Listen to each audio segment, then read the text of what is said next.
All right, everybody, welcome back. This is the Horn Takes Podcast, your very rough around the edges Texas sports talk destination. I am your host, Sean Redfern. It is Friday Eve. We love Friday Eve, and this is a special Friday Eve for a couple reasons. We've got NCAA regionals coming up tomorrow afternoon, and we've got Mike Hardball Hardge joining us today. Former first-round draft pick, right, in the MLB? Second round. That's close enough for me, man. I like it, though. I like it. I thought I should have been a first rounder. Yeah, you got robbed, man. First day is good stuff. Yeah, no doubt. And obviously Hardge is the host of the Hardge Knox Live show on AM 1300 The Zone. He does that every morning from 7 to 9 a.m. 7 to 9 Monday through Friday. Monday through Friday. Yes, sir. Outstanding. Yes, sir. We've heard him on the Longhorn Radio Network. We love hearing him call games with Craig Way down there in Austin. And I believe we've seen you a few times on TV calling some games on ESPN Plus, stuff like that. Yes, sir. Yes, sir. So Hardball Hardge is awesome. That's great, man. So Hardball Hardge is a baseball guy, and that's why we got to talk to him today for sure. By the way, you can also check him out at Hardball Hardge on Twitter. If you can't remember how to spell that or you can't find it, go to my page. You'll see him. We follow him. He follows us. Good stuff there. Today, we're going to talk about this College Station Regional. Obviously, the tournament starts tomorrow. We got to talk a little bit about David Pierce and just, there's been a lot of talk all season about should he go, should he stay? I don't necessarily have one way or the other, but I wanted to get Hardge's thoughts on just what he thinks may happen. I don't know. And then, obviously, we got to talk about SEC baseball. They've been dominating the college baseball scene for the last few years, especially when you start talking about Omaha. And this year so far, as we go into the tournament, no different. So we got to talk about that. And I think it just makes sense as Texas rolls into the SEC next year to start having more conversations about the SEC. Let's talk about this Texas baseball team real quick. So we talked last week after day one of the Big 12 tournament. We did a show, and and the name of the show, the title of the show was "Don't Let It Slip Away." And what we were talking about was all this momentum that the Texas Longhorn baseball team had built up over their last few weeks of Big 12 regular season play.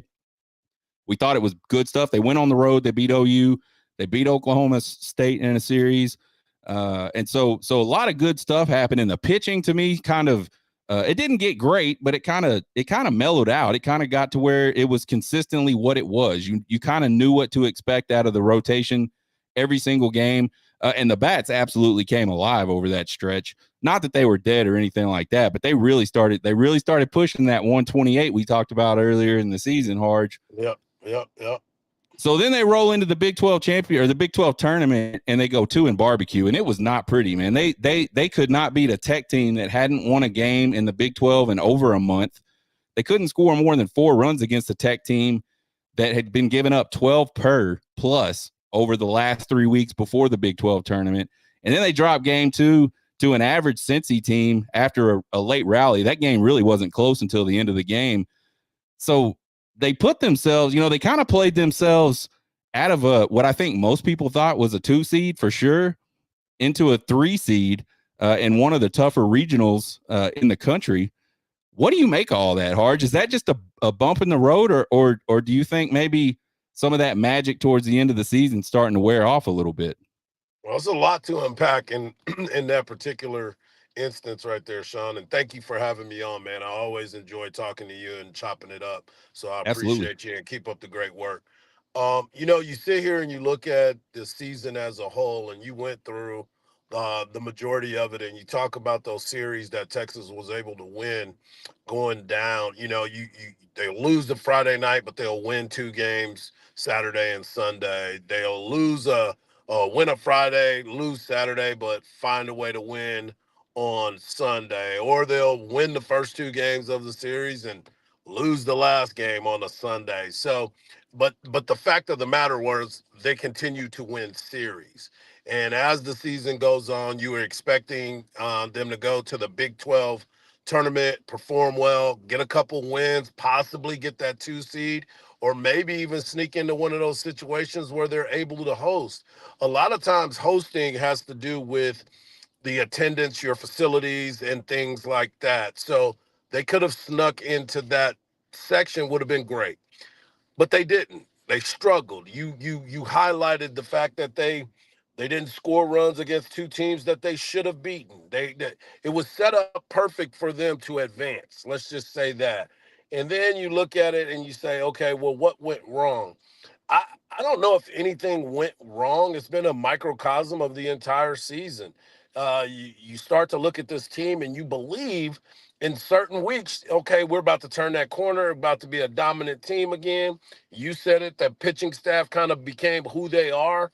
Hey, this is what we got. Let's go score runs. Let's be consistent. I got a chance to talk to Will.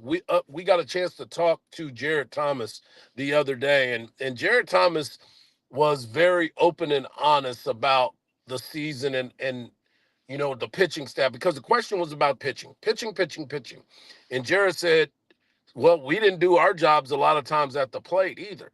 We have guys that are up there dealing and pitching a great ball game, but we're not scoring runs. You just alluded to it. They didn't score over 4 runs against Texas Tech, a team that had given up 12. So there were opportunities that were left on the table that I believe that these guys now are going back to the drawing board, so to speak, and trying to reprogram themselves. Jalen Flores, stud shortstop, who grew a lot this year from last year, where he was DH and now he's an everyday shortstop. Was up for Player of the Year. I mean, just put up great numbers. He said it. They asked him about the season. He said, "Well, a new season starts right now." So that is where I believe a lot of the leaders and the players are now at in their mind is we can talk about the past, but that's why it's the past. We are now in the moment, so let's go and try to change the narrative. Did you think that the team last year was going to make it as far as they did, was a fly ball away from it? Yes, same situation.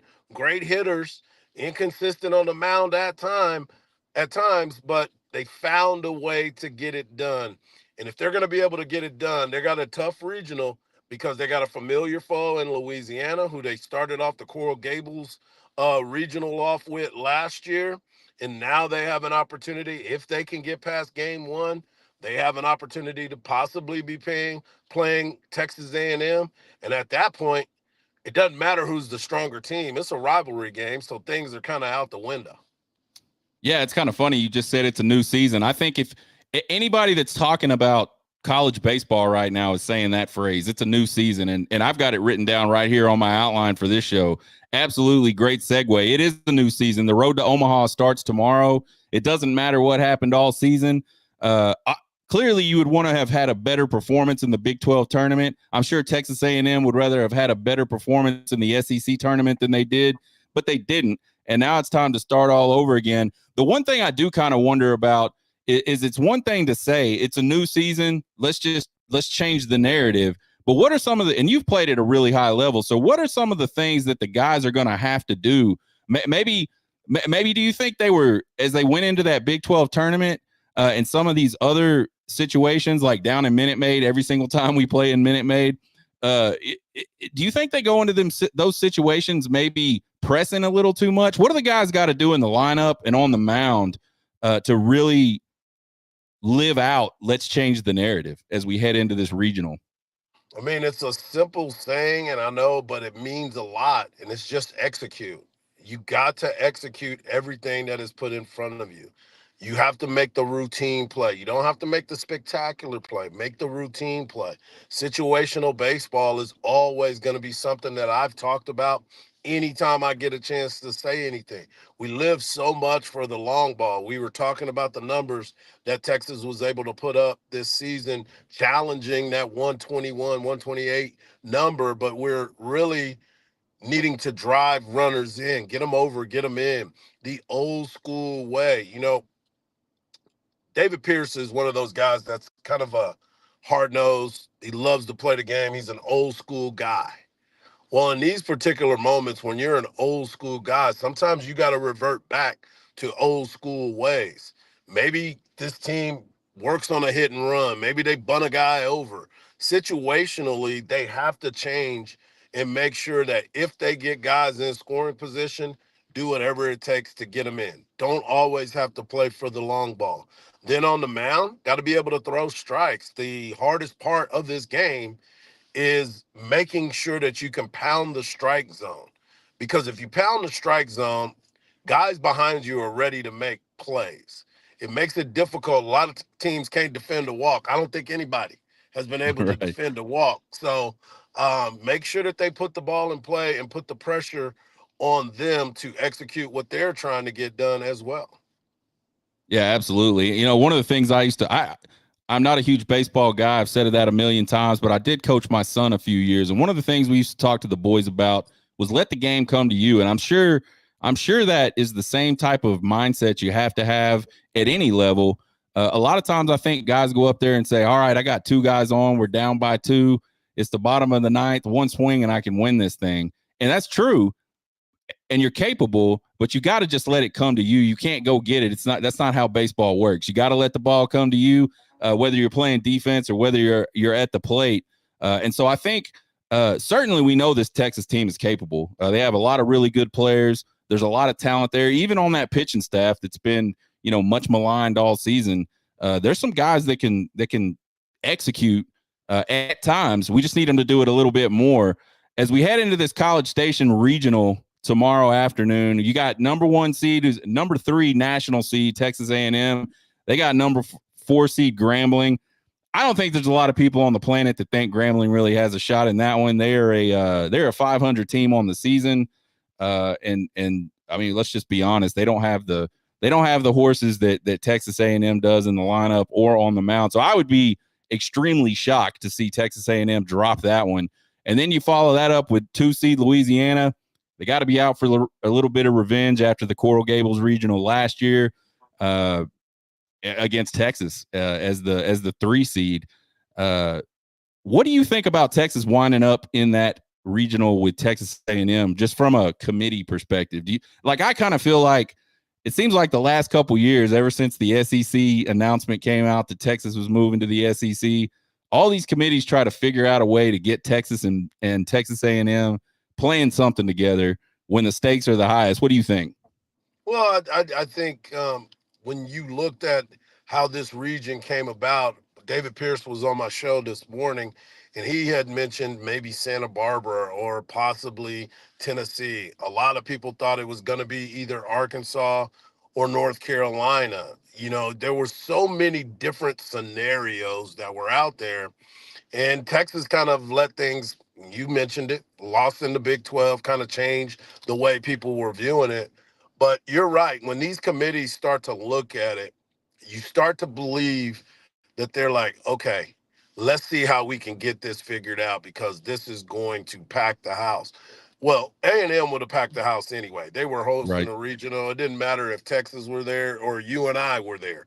It wouldn't have mattered. They would have packed the house. So that one, I think, was, okay, you're not going to exceed any more money than what you thought you were going to. Now, if it would have been a super regional where Texas had been somewhere else and then A&M won their regional and Texas and them were paired up and they got a chance to play each other, now that's a gate that you would definitely want to see. Winner take all, ending it all. So it changes the way people look at it. But to me, when you start breaking down all of this and start looking at all of this, I look at this seedings and everything that's involved in it. I look at it in a particular way, because this is a rivalry that has been around since the beginning of time. This is going to be one that is going to be renewed. But this is the only sport where these teams play each other every year. So it wouldn't have been, they came to Austin this year and beat the Texas Longhorns. So this could be a revenge game for the Longhorns. But first, they have to get past Louisiana. That's right. And Louisiana can really pitch this year. I think it was the Raging Cajuns a few years ago that just absolutely set the college baseball world on fire with home runs. And they've kind of flipped that on its head, at least for this season. Really, really good pitching team this season. And sometimes I think that game 1 matchup for Texas is going to be pretty interesting. Texas, they've hit some really good pitching this year, and then they've struggled with some really good pitching this year. So it'll be interesting to see how the bats do in that one. I think this is a super tough draw for Texas just because, like I said, Louisiana can pitch. And then obviously, if you get past that one, you got A&M more than likely coming out of that game one with Grambling. And they've already beaten Texas this year. And honestly, it wasn't all that competitive. I think that one could have been a lot worse than it actually was. That lineup for Texas A&M is pretty damn scary. I like a lot of the SEC lineups. And really, Texas got a scary lineup as well. But they got some guys that can mash the baseball pretty good. How do you see this regional playing out as we look at it from these game ones, maybe into the first elimination games and so on through Sunday? What do you think is going to happen in this one? Who has the most pitching left is going to be the winner of this. It's like you talked about coaching your kid in Little League or select baseball. If you don't have the right amount of pitching, it makes it tough for you to extend yourself throughout the weekend because of that simple fact. You got to have guys that know how to toe the rubber and be ready to go. You got to have guys pitch at an elite level. Every pitch has to be executed. So in those particular moments when you're sitting there and you're thinking about how this is going to play out, we know the bats are going to be there for all the teams. They wouldn't be here if they weren't scoring runs. Texas A&M at one point was the number one team in the nation for quite some time. As you mentioned, they're the number 3 overall seed for a reason. If their pitching staff is on, it's going to be tough for everyone to beat them. But the one thing that I will continue to say is it's still baseball, regardless of the teams that are out there. It's the one sport where you don't have to be the biggest, strongest, baddest dude on the planet to be able to go out there and get your head knocked off by a team that you might take lightly. That's the beauty of baseball. We've seen crazier things happen. I know we're talking about Texas and A&M getting together in that second matchup, but both Louisiana, and I'm not going to put Grambling in that same category because people will look at me like I'm crazy, but I've seen crazier things happen throughout these tournaments. Yeah, I mean that's what I mean. That's the beauty of almost all of the collegiate tournaments is you kind of don't know what's going to happen. And I know we're not talking football, but it'll be interesting to see this year as we go to that 12-team playoff.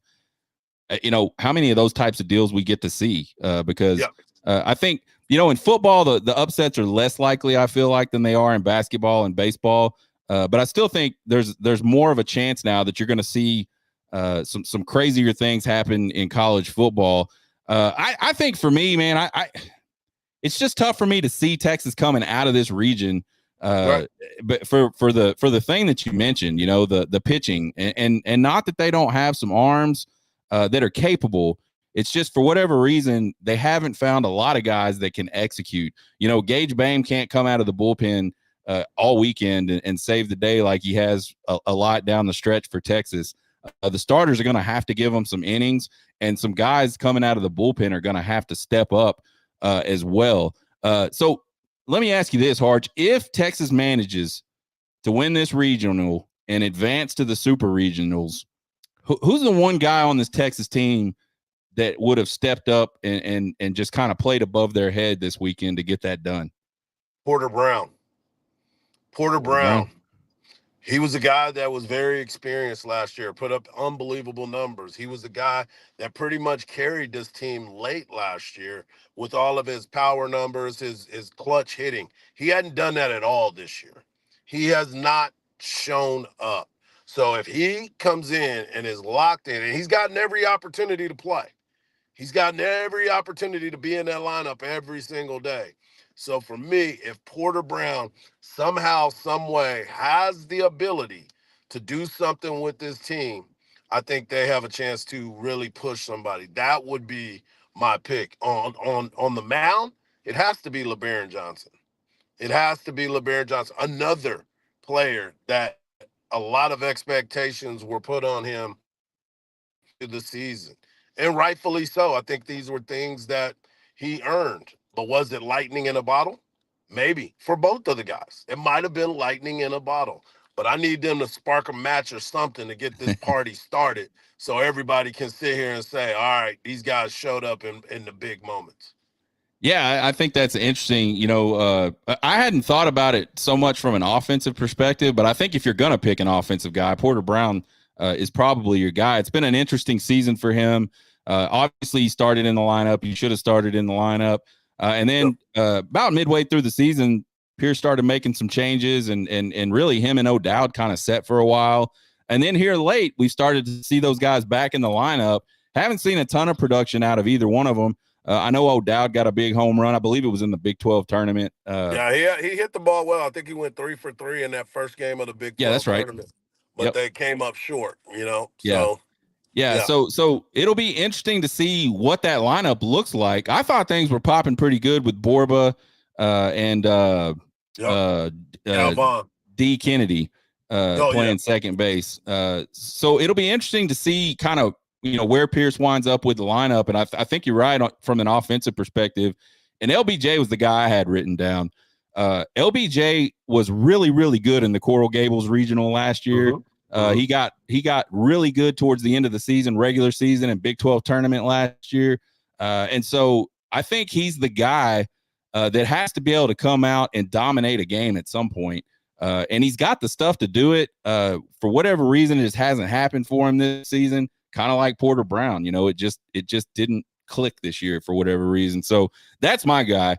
I say if Texas advances to the Supers, LBJ came in and pitched like 7 innings and just mowed down somebody, and got them where they're at. Now this region is paired. I don't know much about UC Santa Barbara, but looking at this region that they're paired with, it doesn't look like that tough of a region. You got UC Santa Barbara, you got San Diego as the 2 seed, Oregon is the 3 seed, and Fresno State is the 4 seed. I hate to say it, but I feel like whoever comes out of this College Station regional has got to have a pretty good percentage-wise chance of making it onto the College World Series, just based on now. We know anything can happen in baseball, but just looking at it on paper, it's not a super tough regional that they're paired with. Do you know much about UC Santa Barbara? I got to admit, I haven't seen them play, and maybe I'm just playing the name game, and that's why I think it looks easy. But I don't know. I haven't heard much about San Diego, Oregon, or Fresno State this entire season. So what do you think about that regional? Don't forget, San Diego was a team that came in at the very beginning of the year and beat Texas. And that's when people were like, wait a minute, what is going on? Now here you get to the end of the season, and here's a team that advanced to the college regional. So it was a talented team. So yeah, initially you're looking at it, and like you said, you're playing the name game on a lot of them. Let's not forget them boys in California. They know how to play some baseball too. As a matter of fact, we get a majority of our players now from California. So I'm looking at that as well. So I don't put it past them being ready to play. Yeah, I was just about to say, man, as much guff as we give Oklahoma about winning with Texas players, we sure do a lot of winning in baseball with those California boys. All right, let's switch gears a little bit. David Pierce. So you're on Twitter. I'm sure you've seen all the conversation about David Pierce all season long. You're probably on some message boards too. Maybe not. You're probably a busy guy. I'm on there a little bit. So I've seen a ton of conversations this year. I mean, I've seen us go from man, we got to get him out of here right now. I mean, I've actually seen people say we got to fire him now, go find somebody else so we can be ready to go into the SEC. And I got to admit, I share a little bit of the, like, man, has Pierce run his course type of sentiment, but he's got to be the most consistently polarizing coach from a Texas perspective since Mac Brown. You got guys that are absolutely on board with him, and then you got guys that just want him gone. And I think both sides can make arguments that are generally, at least an acceptable conversation point. You look at Pierce, man, he's almost had his team in the College World Series 3 years in a row. Not a lot of guys have done that. You also look at a couple times they've gone, and it was a disaster. Like they snuck in kind of type of deal and just were not competitive at all when they got there. And then you look at the 21 team, and they were a couple plays away from winning the whole damn thing. And then you look at this year, and it's just been, man, this year has been tough for Texas baseball fans. Do you think there's anything? Do you think his job at all, one way or another, rides at all on what happens in this regional whatsoever? I mean, you can make a case for both ends of it, like you said, and I keep going back to the fact, and I've got a lot of baseball experience that I spend time with, right? And the fact of the matter is, Texas baseball, regardless of the year that he has been here, has been in contention every single year. And that's all you want. It's all you want is to have the opportunity to compete every single year. And he finds a way to make that happen. If you'd have told me when they lost a game on a Tuesday night to UTRGV, they were picketing, trying to get him Yeah. out of there. But then they go on that run. They win out all the series in the Big 12, and knowing what the Big 12 was. And now Texas is in a position that they're in a regional and they may win a regional. So to say that he hasn't had success, not you, but for the people on Twitter to say that he's not successful, I think you're wrong. The people that have been very critical of him in certain situations, fair. Everybody, when you're making the money that these coaches make, regardless of the school, you have to be up for the criticism. Do I think that a change is coming? Who's to say? Who's to say? Yeah. Because It ain't me. at the end of it all, you want to have a chance, right? That's what we're talking about. Texas has had a chance every single time that he's been there. A lot of it you can say is him, but majority of it you can say is on the players too. Are the players executing the things that they're being asked to do? So it is one of those wait and see deals. I've heard the same thing. He's got to win it. He's got to win it. But I mean, there's a lot. If that's the case, there's a lot of people that are going to be looking for work here pretty soon. Yeah, I think it really is interesting. You look at what he's done since he's been here at Texas, and it's been, the majority's been really good, and there's been some great, Yeah, trips into the tournament. They've gone, they've gone through regionals and super regionals when a lot of people didn't think they were going to, and they wound exactly. up in Omaha, and you cannot. They were a fly ball away from being possibly going to Omaha last year. Exactly. Lost in the lights. Yeah, exactly. And again, that's 3 in a row. That would have been 3 in a row for Pierce, and dudes just don't do that. Right. And so you got to look at that. I think one of the things about Pierce that gets people is just maybe like the staff, continuity issues. And I don't know that I don't know the insides of the program, but you just see guys coming in and out. You saw Tulo be here, then he was gone, then he's back. You've seen the different pitching coaches. And now we're to the point where Pierce is the pitching coach. And I think that's Pierce's background when he was at Rice was a pitching coach.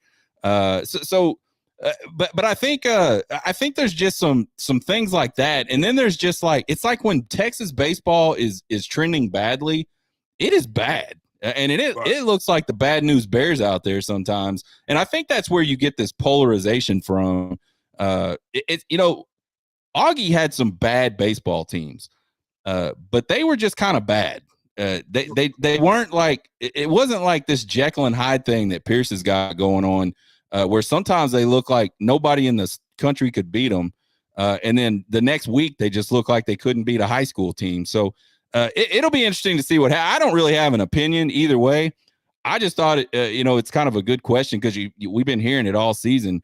What does he got to do? Last year too. We heard it the year before. Yeah, It's still going to always be the question. If you're a coach at the University of Texas, your job is always in danger. So I think that's fair. It is what it is when you come to the University of Texas. And I had a friend of mine tell me a long time ago that to be a head coach at the University of Texas, you have to be comfortable at who you are as a person, because it can eat you up, it can build you up, and you know this as well as I do. The higher you get, the further it is for you to drop down. And when you come down, it's like a house of cards a lot of times. So we'll see what happens, but let's hope we prolong this conversation because Texas continues to win in a regional. Yeah, absolutely. And we get to see that all start tomorrow. We're excited. I know you're excited. Texas fans are excited.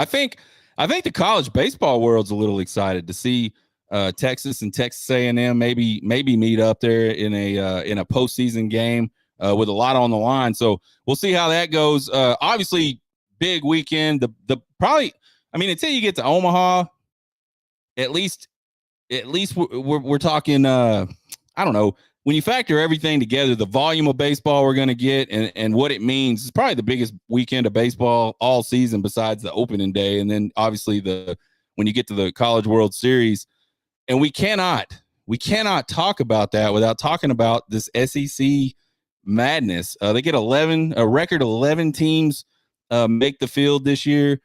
Every single one of them outside of one is a 1 or a 2 seed in their regional. And that's Florida. And I think Florida is a dangerous type of team that if they can get hot at the right time, they can absolutely blow that Oklahoma State regional out. Yeah, they got some guys that are over there that are going to be some first rounders. They have a lot of talent on that team. But the one thing that I always look at when you're starting to look at the hype of the SEC, number one, Texas is now going into the SEC. Uh-oh. We lost Hardge. See if we can get him back. Well, we got him back. You there? And look at it. Yeah, I'm here. Sorry about that. No, you're good. Okay. But yeah, you start looking at all the teams that are in there and the possibility of it all, and you say, okay, which one of these teams do you believe it's going to be an SEC team that wins the national championship? Chances are it looks like it, right? Because there's so many teams that are involved in it. But then you also got to look across the nation. There's some teams in the ACC that are pretty talented as well. But looking at the strength of the SEC, some teams that are getting in at 13 and 17, their pitching will be something that we'll pay attention to as well. Which team will have the best pitching throughout the tournament? That's going to be the biggest question. Yeah, absolutely. And Hardge, I know we dropped you for a second. You came back. The audio is pretty rough when you came back. It's like you're in space or something. So if you want to try to pop out and pop back in, feel free to do so. If you got to run, I appreciate you having you on. This is Mike Hardge, folks. All things baseball. He's probably going to try to come back on, but if he can't, we sure appreciate him being on. Get him, follow him on Twitter, man. That's a good follow at Hardball Hardge on Twitter. Let's see if we can get him to come back on. What we were just talking about, the SEC, 11 teams in.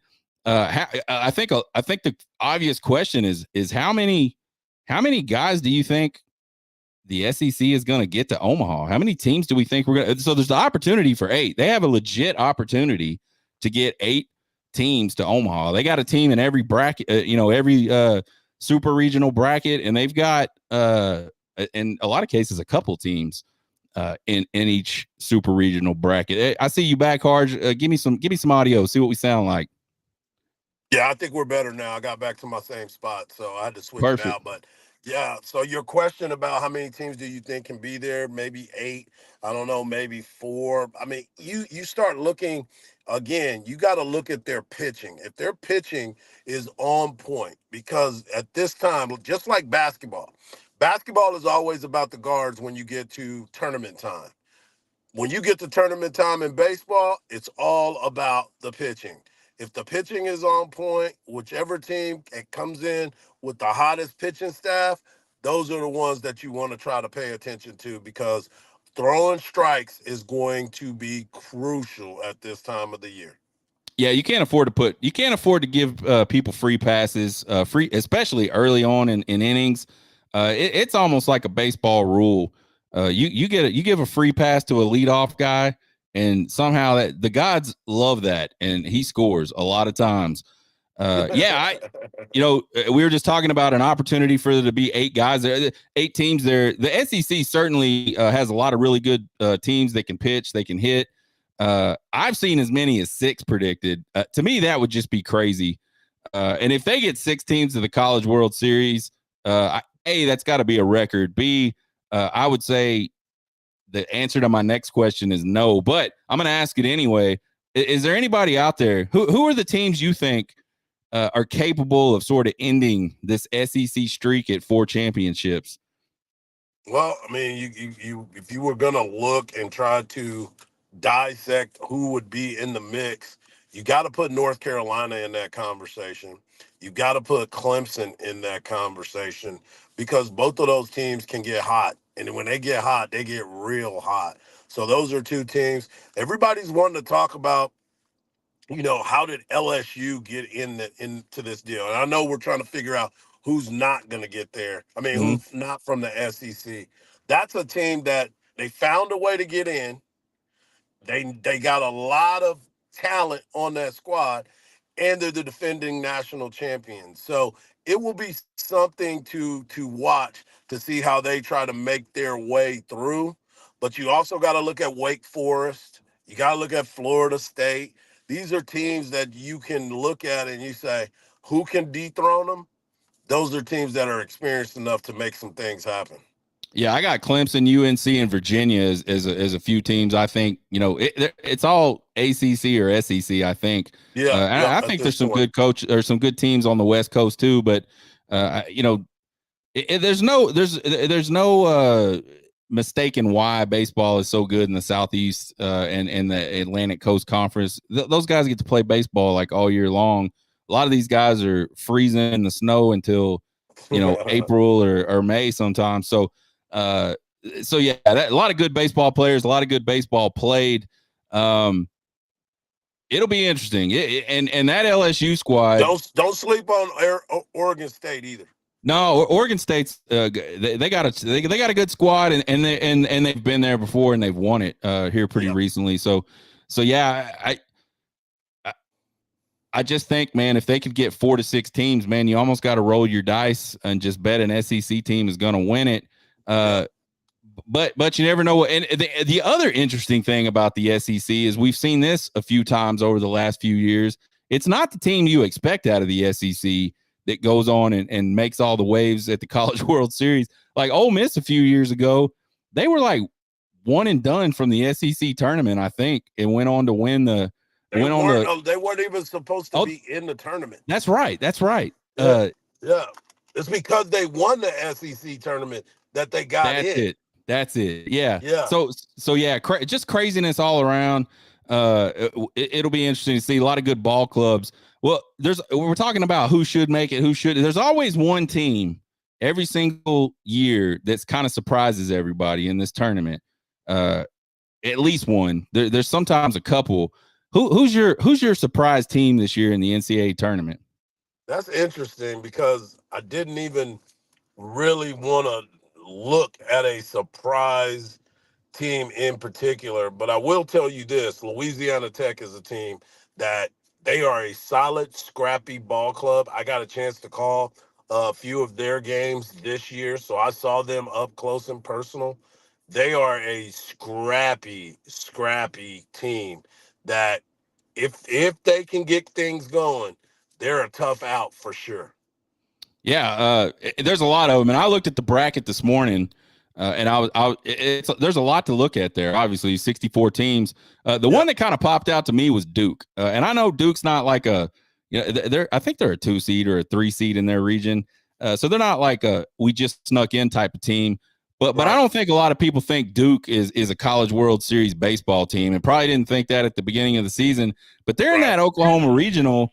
And Oklahoma's not infallible. We saw Texas go up there and win a series in Norman, and then they're paired up with the Florida State super regional if they advance to a super regional, and man, they pounded Florida State like a baby seal in that ACC tournament final. So I think maybe Duke has a chance to maybe slug their way to the College World Series if those bats can stay hot. But you just never know. To your point, you pick Louisiana Tech. I say maybe Duke. We asked 8 other guys. They probably have 8 other answers. And I think that's what makes baseball so awesome, especially this 64-team field. Who do you got winning it all, Hardge?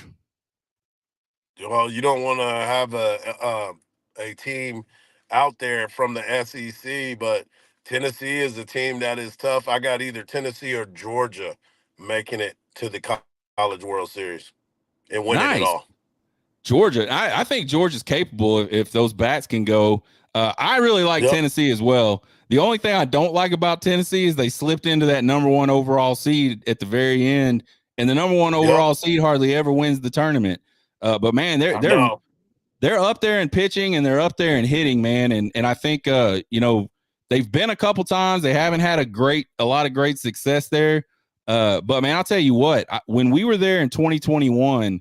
and we eliminated Tennessee. I sat around a lot of Tennessee fans at their first game and the elimination game against Texas, and they're ready. Those folks are ready for this. If they make it to Omaha, they are going to take over Omaha like Arkansas style. I don't know if you've ever been up there when Arkansas has been there, but it's an Arkansas home game, and I think if Tennessee makes it, you're going to see that again. I don't know who I would pick after Tennessee, but I really like them. I don't necessarily have a number 2, but I think it's going to be an SEC team again. I will just be shocked if by the time we get to Omaha, there's not 4 to 6 of them there, and they just teams get tired of having to play through the SEC to get to the damn finals of the College World Series, and one of them does, and they get it done. We will see. We started tomorrow. I think most of the games start around noon. I don't care. We're going to have them on. It's going to be exciting. Hardge, thanks for joining us. As always, man, love the insight, love the conversation. We'll try to get you back on. Maybe next week we'll see if we can work that out and talk about what happened in these regionals and maybe preview these supers a little bit. We will be back next week regardless to gloat or sulk about whether we won that College Station regional or got blown up out of there. Either way, we'll be back. Email me at horntakespodcast@gmail.com with all your questions, comments, concerns, and criticisms. Guys, have a good weekend. Get hooked, baby. Have a good one, Hardge. Appreciate you.